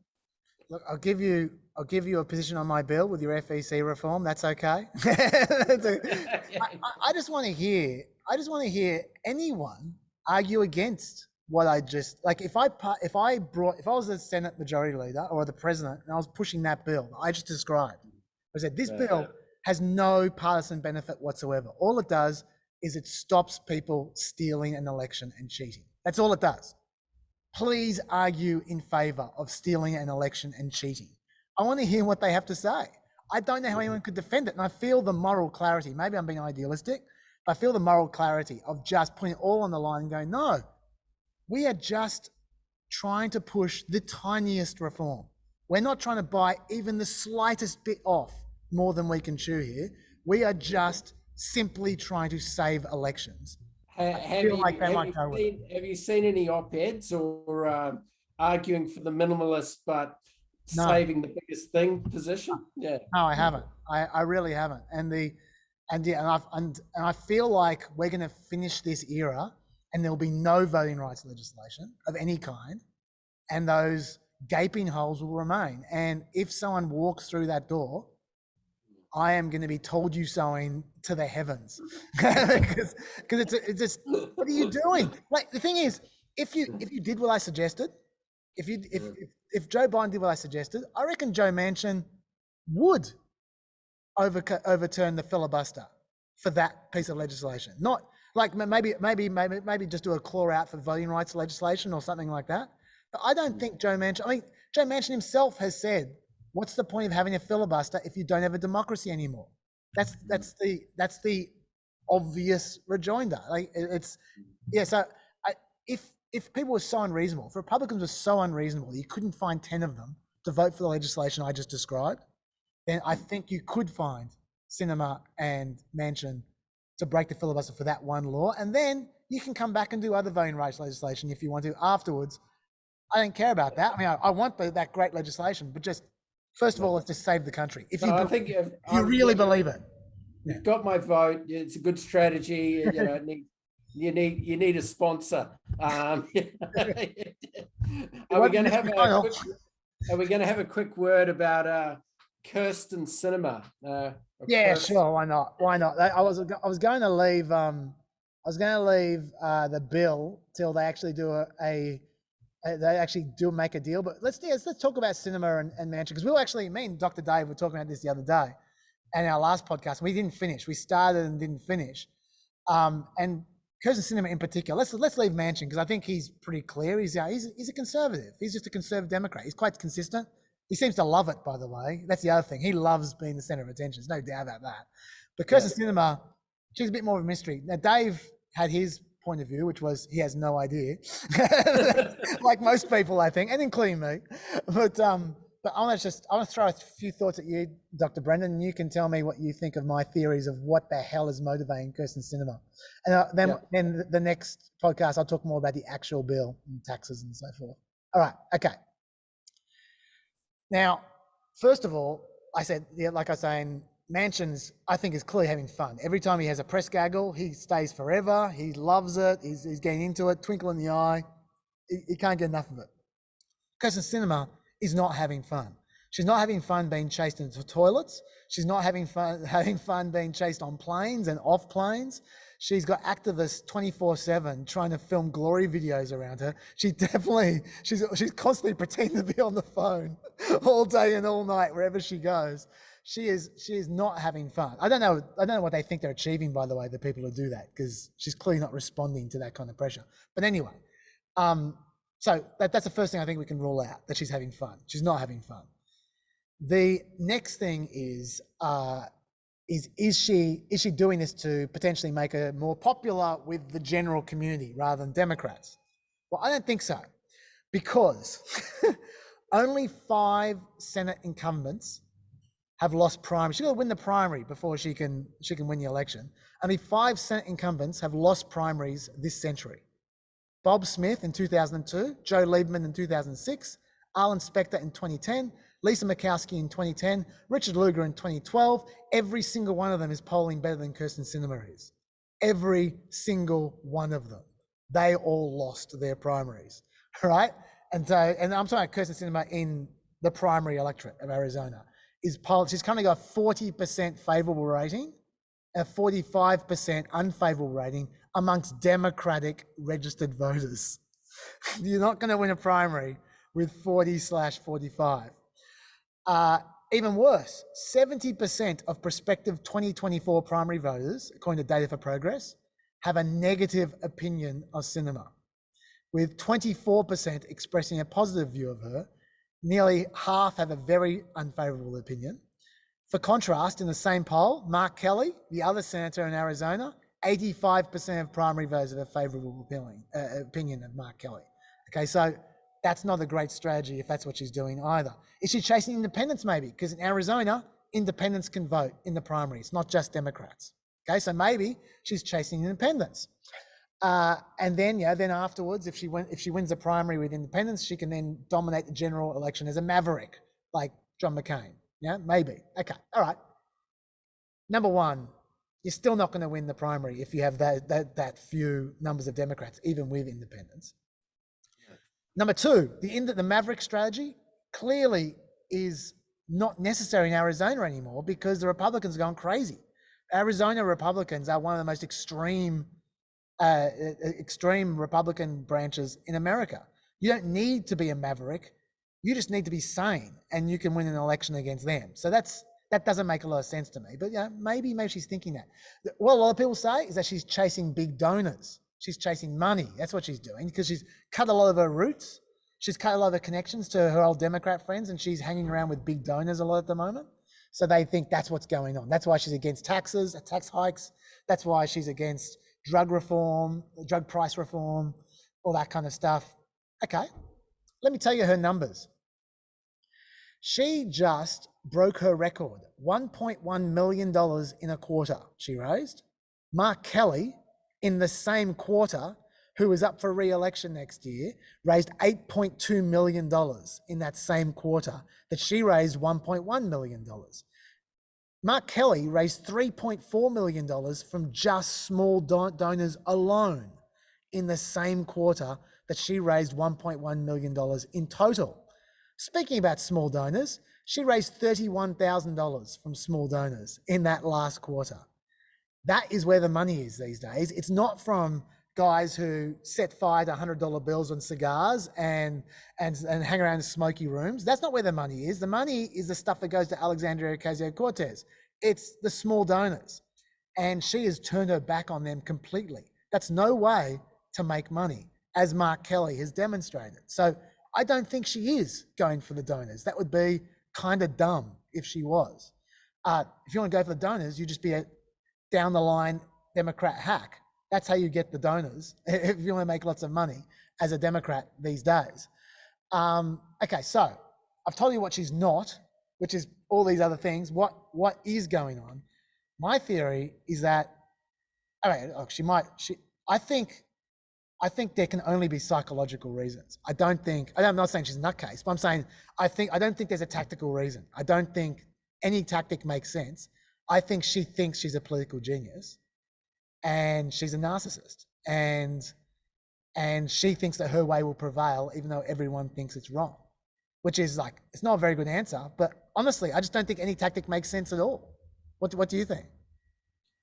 I think we occasionally have these kinds of people in politics who start out at one side of politics and kind of are swinging across to the other side of politics. And some of that, as you say, maybe a psychological kind of sense of self-importance or a road to Damascus kind of conversion. But where she began running as an Arizona Green Party candidate, running heavy on LGBTQI rights, very much against the Iraq war, with the activist community who clearly feel, you know, their wrath as a former associate who's really pretty much turned against them. That there does seem to be some sense in her that she has, you know, the pendulum swinging to the center might have been people thinking, well, she's got to win a relatively conservative state. It hadn't sent a Democrat to the Senate since 95, I think was the last Democrat that came from Arizona to the Senate. So there had been, you know, a long hiatus before Sinema came. So people could explain her moderation as a want to get that Senate seat, but you know, not following her fellow Republican Kelly in these debates, wanting to sort of turn her back on the primary sort of realities, seemed to suggest that the swing wasn't just to the center, that it could be going even more dramatic than that. And, you know, maybe she is finding herself, you know, in this very odd territory of being a conservative Democrat. You know, that's where she's comfortable. She's comfortable with hanging out with Republicans. They're her only friends really in the Senate at this current moment. So she, you know, there are, I mean, if you look back over American political history, there are, you know, occasionally politicians who start out on one side of politics and migrate, and that seems to be the only direction she's going in. Is, you know, she's migrating into the Republican Party. I'll tell you why. Go. No, you go. I was going to say, I'll tell you why I don't think she's for real. I mean, because that is a possibility I didn't discuss. That this is just what she believes.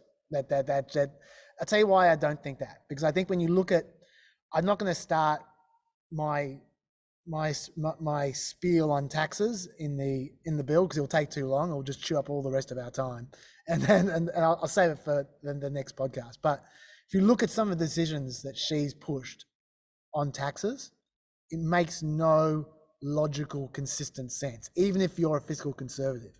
Like, she rejected even increasing capital gains taxes by 1 or 2%, but she approved of that bizarre last second billionaires unrealized capital gains tax idea, which had so many holes and was such a bizarre suggestion. It was just a desperate act from Democrats to try and find money from anywhere.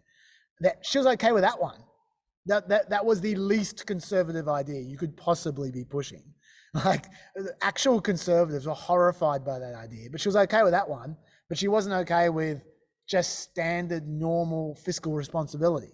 That was like, when I see that, I think to myself, either she's throwing blindfolded at a dartboard what she supports and what she doesn't support, or it's not because of some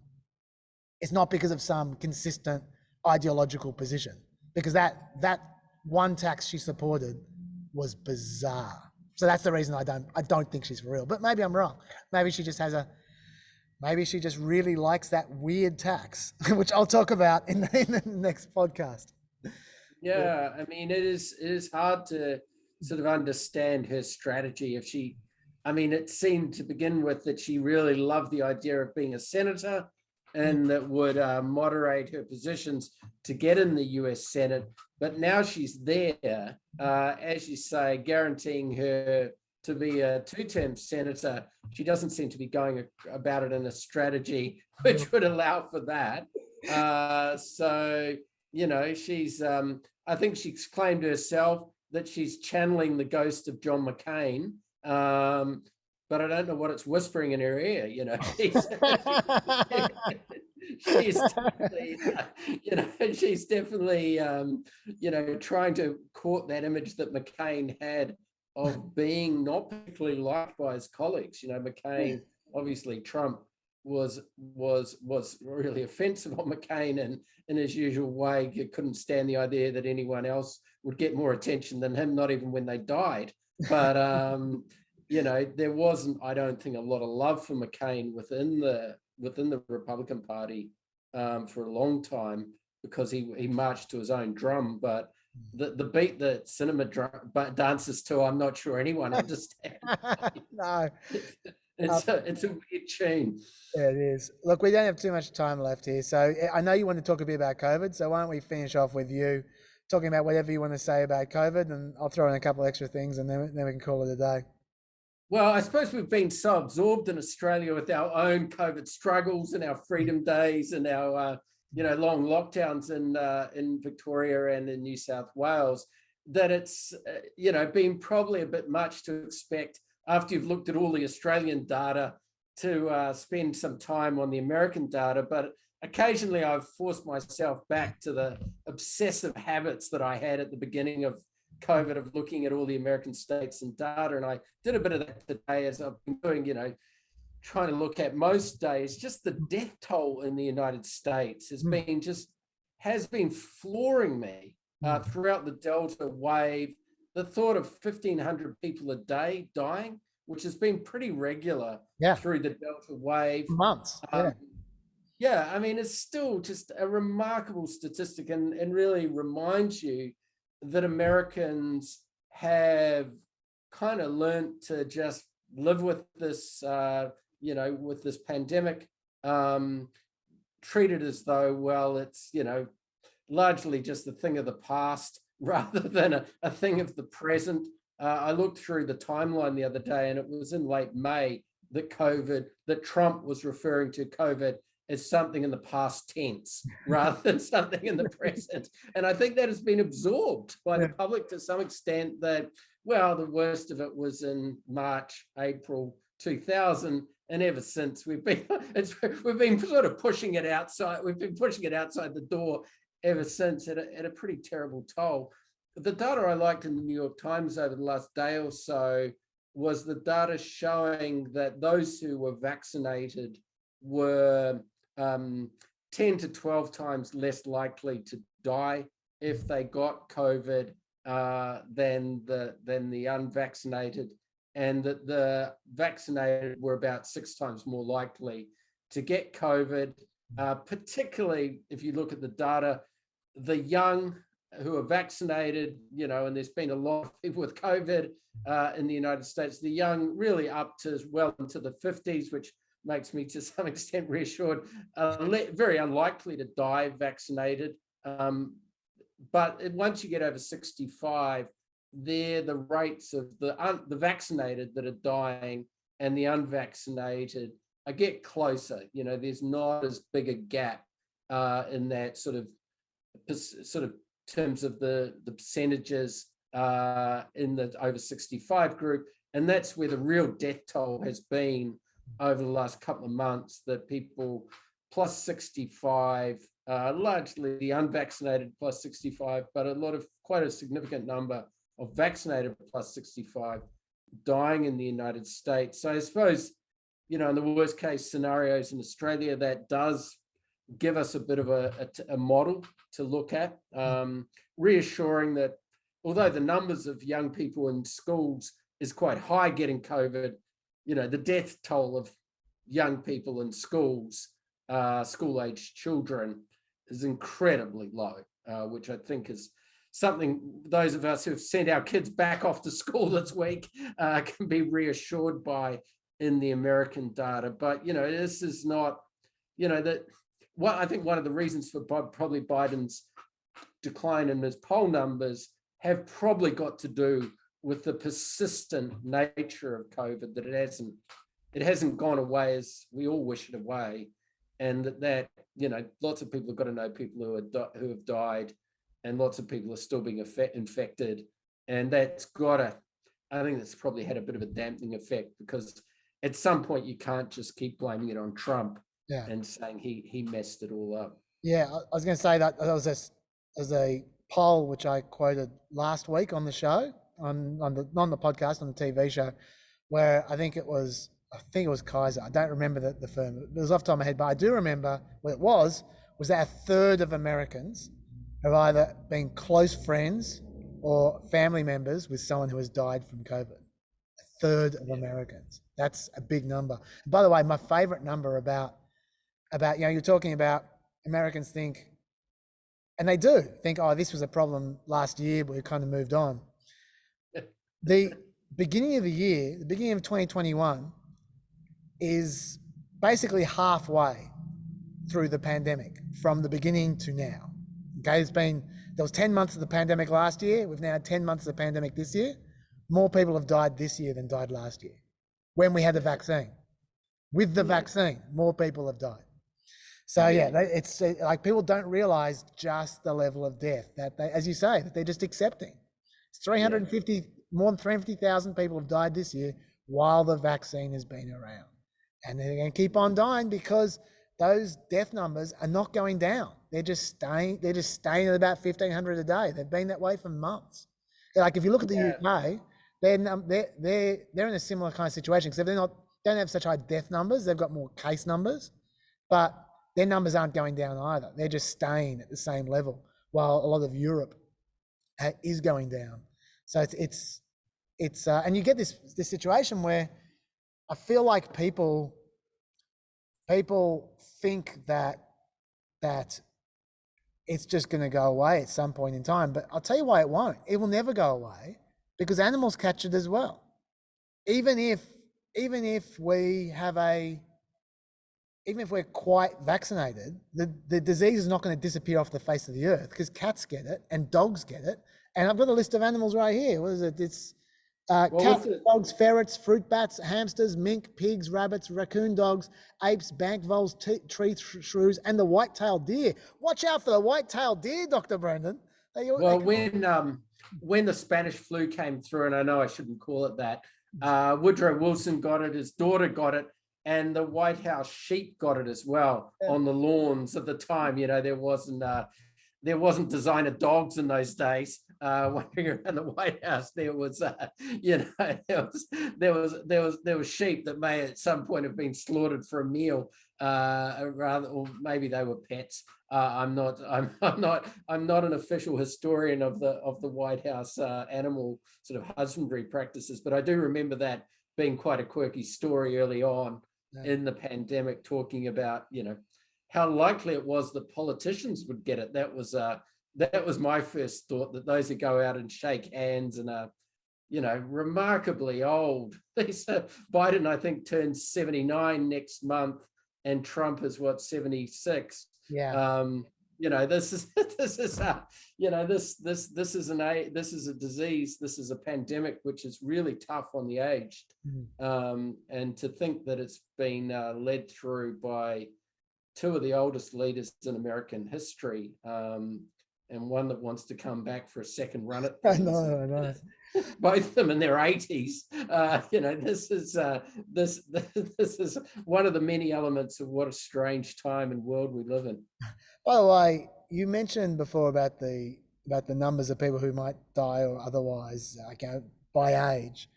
I would love to just slap across the face the person who set everyone's mindset as how many people die. Way back when, at the beginning of the pandemic, that became the measure. The measure was how many people are dying, as if that's the only problem. It's not. There are so many studies out there about the amount of brain damage that is out there from, not massive brain damage, although some people do have massive brain damage, but mild brain damage, like memory loss and so forth. I mentioned on the show today that there was a study recently from Mount Sinai in New York hospital, where almost a quarter of people who got COVID had memory loss. A quarter. Now, that was just some memory loss. I'm not suggesting a quarter have sustained brain damage, but I'll tell you this much: a lot more people have brain damage than died.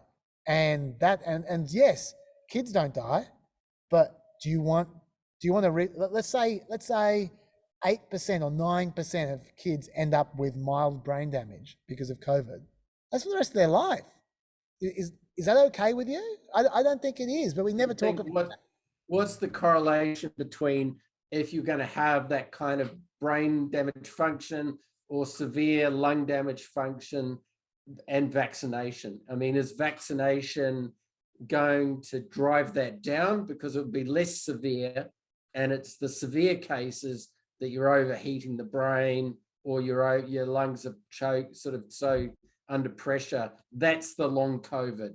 But the vaccination, you know, both stops you from dying likely, but it all probably stops you from getting brain damage as well, which is another good reason to get the vaccination and not believe that your own, self-healing processes will overcome it. Even if you go through a few bad days, you'll overcome it due to your years of yoga and, sort of natural health remedies.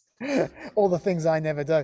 Look, the answer to your question, Dr. Brendan, is I don't know. I haven't seen a single study talking about the effect on the brain for vaccinated people. I don't know. I'm not sure that research has been done yet. I will tell you that I've definitely seen studies suggesting that lots of people who have no symptoms end up with brain trauma with COVID.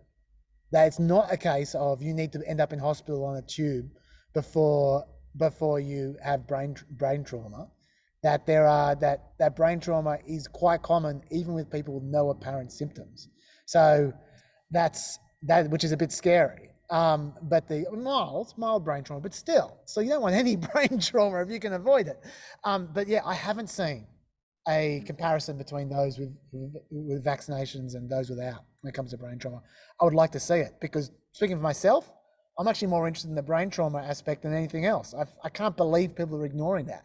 That to me just seems like a real issue. You're talking about going through the New York Times, the numbers to sort of look for some conclusions. I want to throw one thing at you, and then whatever else you got, you can finish off. I'll give you the last word. Something which I've been looking for recently is I've been interested in Florida, because Florida is America's most controversial state, obviously because Ron DeSantis is likely to be running for president at some point in time. Everyone knows it, and so they're almost starting the campaign early in that respect. So everyone tries to politicize either way Florida's results, but it's also unusual. It's different to every other state because it's got far fewer restrictions than most blue states, but it has a vaccination level of almost a blue state. So that's where it's kind of unusual. It's a bit half and half. And the other thing that's unusual about Florida, along with Texas and a few other states, is that Florida's COVID season is different to the rest of the country's. Florida's COVID season is during the American summer, because people stay indoors in Florida during the summer because it's too hot. Whereas North America, their COVID season is winter. That's when they stay indoors. And so we've now had 2 years in a row where Florida goes way up, huge spikes, and people in New York are going, oh, you suck, oh, Ron DeSantis is the worst, oh, and then it goes down. And it goes down because the season ends. And last year, that was when all the northern states went up after Florida went down. And then all the righties started saying, oh, you owe Ron DeSantis an apology. He's proven that he's the superior manager of the COVID crisis, etc. And I'm betting that there'll be a little bit of a spike again now in the northern states during winter again. But we'll see. I'm interested to see. This is going to be the test. That's how you compare apples with apples. When they've both had their COVID season, and you can compare. Okay, so bearing that in mind, I was looking at some stats, and I wasn't the first person to notice this, by the way. I'm not going to claim this, but there's a blog that knows it. But then I went and got new stats. Anyway, if you look at the top 10 states in terms of deaths per 100,000, they're Mississippi, Alabama, New Jersey, Louisiana, New York, Arizona, Massachusetts, Florida, Arkansas, and Rhode Island. Now, out of that list, the states with less than 50% fully vaxxed all have had post-vax spikes so far. They're Mississippi, 45% vaxxed, Alabama, 44% vaxxed, Louisiana, 47% vaxxed, Arkansas, 48% vaxxed, okay? So the ones with less than 50%, they've all had spikes so far. Mind you, they're all in the South. So this is their COVID season they've just had. Arizona has 53% vaccinated, had a small surge, not a big surge, had a small surge. None of the states with high vaccinations in that list I just read, New Jersey, 66%, New York, 66%, Massachusetts, 69%, Rhode Island, 70%, that's fully vaxxed, have had post-vax surges as yet. But maybe they're about to. They're all in the north, right? We don't know yet. The only state so far above 50% vaccination in America that's had a post-vaccination surge is Florida with 59% vaccination. Now, that's not necessarily proof because, as I said, they just had their COVID season. Let's watch over the next 2 or 3 months to see what happens. If all those other states that have had about 60% vaccination start getting COVID spikes now in the next couple of months, then you go, well, look, Ron DeSantis, what Florida did really didn't make much of a difference in the end because you get the same results in every state at the right season. But if we're about to see the states that were vaccinated the same amount not get a spike during their COVID season, then that's proof once and for all that what DeSantis did not work and backfired on Florida. So we're about to get the answer, I think, of is Florida special or is it just like every other state? And I'll be interested to see what it is. But I just want to flag that because there's a lot of bullshit about Florida. And I think that it's important to compare apples to apples if you're going to draw a conclusion. Yeah, I mean, you've got another couple of things going on. I mean, states that had a lot of COVID early on, you know, those people aren't generally probably getting it twice. So you've got about a 44% vaccination rate in North Dakota, but not many recent cases. You know, it's under one of the lowest. It's down there with the sort of the Massachusetts and the Virginia and the sort of New Jerseys. And that's because so many people got it last year. You know, so many people in the first couple of waves, particularly the American summer of 2020, North Dakota was, you know, probably the greatest sort of expansion rate of COVID. About 1 in 4 people were getting COVID in North Dakota. It was a famous motorcycle rally that went through that part of the Sturgis motorcycle rally, which was one of the great super spreader events of human history that went up to the Dakotas. I believe that there was pubs have never closed in the Dakotas. So that in North Dakota, that hotels have remained open. So there's probably some Freedom Crusaders in Australia that should have moved there at some point. Probably gyms didn't close either. But, you know, you could have had both, but they had a terrible sort of COVID rate early on, but they haven't had much of a spike recently. And the state that's had a huge spike recently is Alaska. I mean, Alaska has enormous COVID numbers, largely because it didn't come to Alaska. You know, that was the WA of the United States. They were in relative terms not particularly touched by COVID, and people believe probably it was not much of a big deal. You know, this COVID thing's a big exaggeration. So people have engaged in a lot of risky behavior there, not really much concern about COVID, and the numbers are crazy in the last couple of months compared to any other state. So, you know, the historical patterns have got a bit going on here. You know, Florida is definitely more than one state, isn't it? You know, it's at its very simplest, it's a couple of states in terms of its kind of political culture. Also, the vaccination rates are high because of the retiree factor. You know, a lot of elderly people are vaccinated at pretty decent rates in Florida, where it does have that sort of live free or die element to the population as well, who probably are more sort of willing to take on risk, have moved there for the lifestyle. So I think you've got, you know, some pretty different demographics, and that's why studying Florida elections is always fun, because you've got, you know, parts of the panhandle that are, you know, they're Alabama, and you've got other parts that have, you know, had very different political cultures that are somewhere like parts of New York City, even bits of it. So you've got some pretty mixed demographics there, which make it hard, I think, hard to generalize. But as you say, whether the vaccination rates really hold it off in the American, as the American winter comes, that will be that will be interesting for all of us to some extent, of whether the Vermonts and Maines and Massachusetts that have got up to 70% vaccination, that's not going to be herd sort of vaccination, and we've got to get over 90% here, and we're still probably, because of the unvaccinated, and you believe the animal kingdom, we're still not going to be in any way safe, which is a really sad way to end the podcast with a Sorry, listeners. Look forward to another decade of this. Yeah. Well, yeah, as you say, on that cheery note, we both should just go and cry into our own laps. But, thank you so much for jumping in, Dr. Brendan. I know you had a million things to do, and I really appreciate it. I'm sure the Peppers appreciate it. The very important Peppers appreciate it as well. Obviously, Dr. Brendan is not going to be there for Sunday. I'm not going to make him back up 2 days later. If when the bill passes, well, if the bill passes, if the deal is made, I'll try and get someone to do a podcast so I can talk in detail about that. People are pretty thin on the ground at the moment, though, so it's a bit tough. But otherwise, I better go and get my son Sean and see if he's watching his compulsory Bernie Sanders YouTube allotment for the day. So, well, but my daughter, I know what she's watching. She's watching Minecraft, people playing Minecraft on YouTube, which is. I have been there. I've been there. Yeah. Tell me it ends, please. No, it never ends. Oh, it never ends. Thank you so much, Dr. Brendan. And great to chat.